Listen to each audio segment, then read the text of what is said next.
Now, in U.S. political news, the Iowa Democratic presidential caucuses tumbled out of the block late Monday when the state Democratic Party was unable to report even a single vote hours after the polls had closed.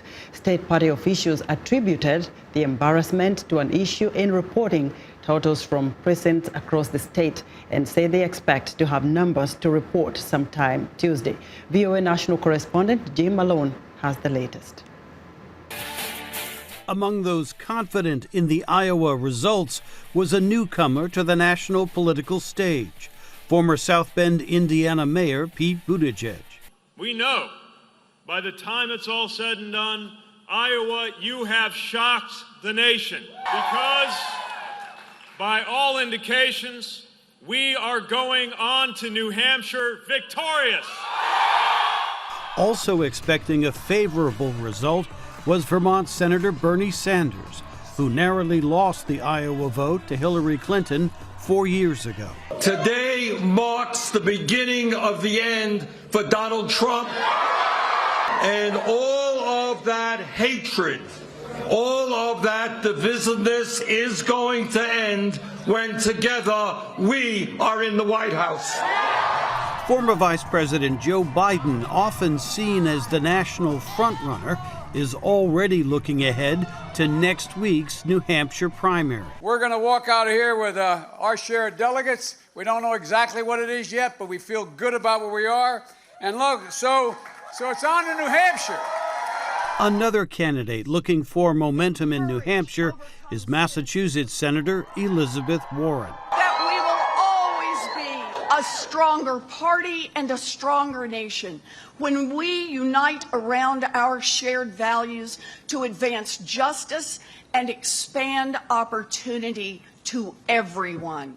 Warren, Sanders, and Minnesota Senator Amy Klobuchar were limited in campaigning in recent weeks because they were attending the Senate impeachment trial of President Trump. Even in a crowded field of candidates, during the well-earned impeachment hearing of Donald J. Trump, which kept me bolted to my Senate desk for the last 2 weeks, we kept fighting. And you kept fighting for me. All around Iowa, Democrats turned out in high numbers to attend local caucus meetings and line up for the candidate of their choice. And now the contenders head to New Hampshire for the next campaign test next Tuesday. Jim Malone, VOA News, Washington. Now for more on the Iowa caucus situation, VOA's Dilly Dilko joins me live from Iowa City. Hello, Dilly. We've just mentioned the results were delayed. Where does the situation stand as we speak? Hello, Esther. The results of the Iowa caucus were delayed in order to do what is called by the Democratic Party of Iowa as a quality control process. The party blamed the delays on inconsistencies in the result of the caucus, and Mandy McClure, the director of communication of the Iowa Democratic Party, said that these inconsistencies were found in the reporting of 3 sets of results. In addition to the text system that they are using to calculate the results, they are also using photos of the results and also a paper trail in order to match and validate the results and also to ensure accuracy in the numbers reported. She added that this is simply an issue related with the way some results were listed, and regarding the results and the app that is used for the results, she mentioned that it did not crash and it was not hacked. So the thing is that they're just using papers and it takes more time to count.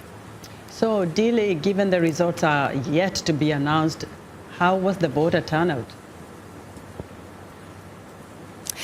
The Iowa Democratic Party said that the initial data indicates that voter turnout is close to the numbers of 2016, which is well below the expectations and the predictions. They hoped for a record turnout this year, but it seems like it's not the case. So we're still expecting the real numbers. So what are the next big steps in the 2020 primaries?